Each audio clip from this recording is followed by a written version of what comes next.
Welcome back to Play Action Fantasy Football here. This is Jonathan. We're going over our Week 10 tight end rankings.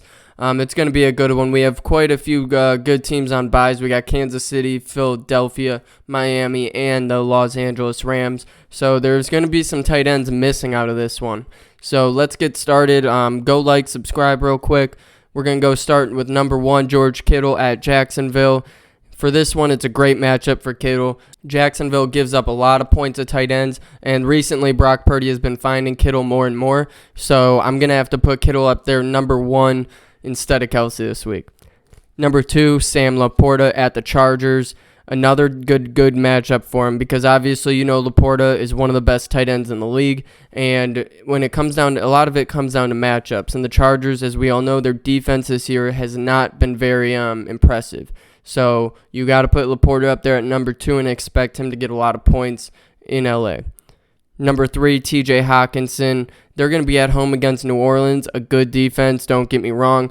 But TJ Hawkinson, I think, overweighs that a little bit. And I do think that Joshua Dobbs is going to be a good quarterback there. He's not going to be Kirk Cousins quite a bit, but he's still going to be a good quarterback. And obviously Hawkinson, with Justin Jefferson gone, Hawkinson's going to still be getting those touches and getting in the end zone.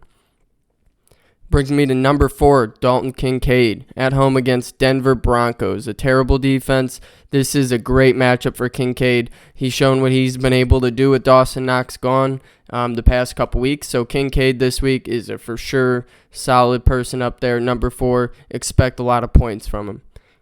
Number 5, Dalton Schultz at Cincinnati.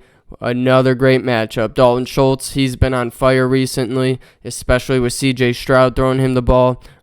Cincinnati is number 29 against tight ends, so it's going to be hard for Schultz not to get a lot of points. So I take him there at number 5. Number 6, Evan Ingram at home against San Francisco.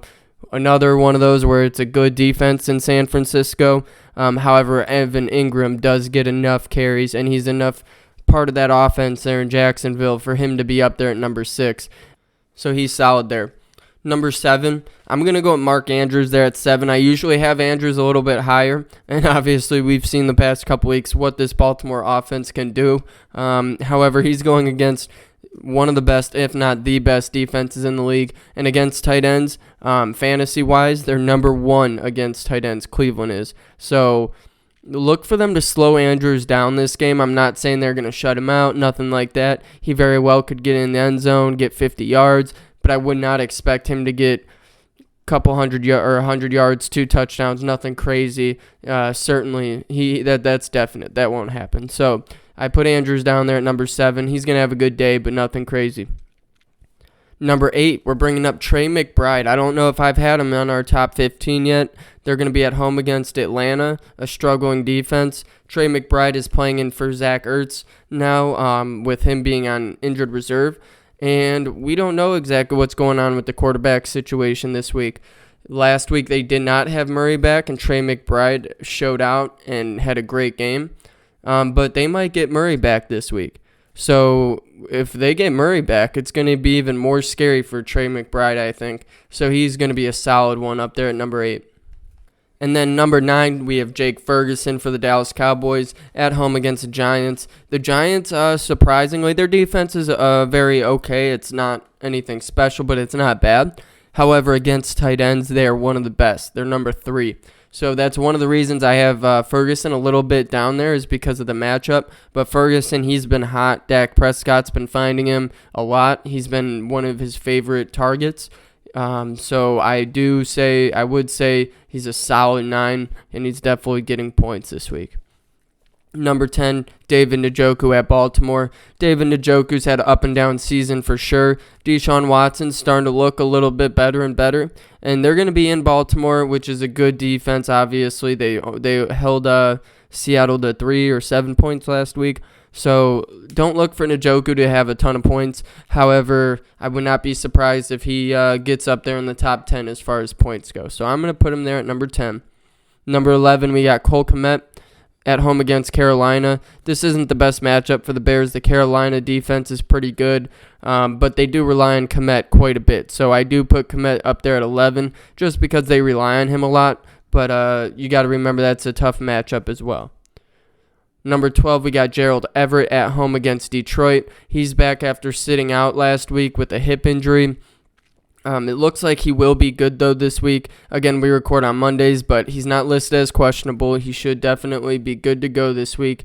He was almost good to go last week, but they kind of held him back a little bit. So this week he's going to be going against Detroit, who gives up a lot to tight ends. They're one of those teams that have a good defense, though.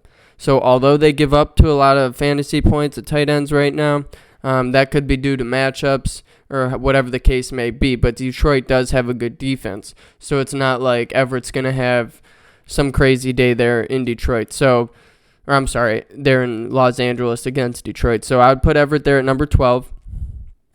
Number 13, we're going to put Taysom Hill there. Now, Taysom Hill, they're going to be at Minnesota, which is they're okay defense, not bad, not great. But Taysom Hill, he's been showing up and showing out. He's been showing that he's a dual threat tight end, and you don't hear that very often. He's throwing the ball, he's catching the ball, he's running the ball, he's doing it all. So Taysom Hill, he's going to be up there at number 13, but I wouldn't be too surprised if he has a little bit better week than that and he puts up good numbers. So Taysom Hill is a very solid number 13. Number 14, Logan Thomas at Seattle. We saw what Seattle's defense allowed last week at home against Baltimore, and this week they're hosting Washington Commanders, which that team in general is not as good as the Baltimore Ravens. However, Logan Thomas is a good tight end. He's not Mark Andrews, but he's still a good tight end. So I do see him getting points, but not Mark Andrews points, so he's going to be there at number 14. And last but not least, number 15, we're going to go with Kyle Pitts. He's going to be at Arizona, a very good defense, especially against the pass. So Kyle Pitts, he has potential to have a good week for sure, but they got a new quarterback in there. They have Heineke in there instead of Ritter, so it might actually play in the benefit of Pitts, but it could also maybe not, and maybe the ball goes a little more to Geno Smith, and a little bit less of Pitts. So it could go either way. That's why I put him there at number 15, and we're just going to have to see how that one plays out. And that's going to do it for our Week 10 tight end rankings. I hope you guys enjoyed. Again, this is Jonathan. Go like, subscribe, comment. Let us know what you guys think. And most of all, have a great fantasy weekend.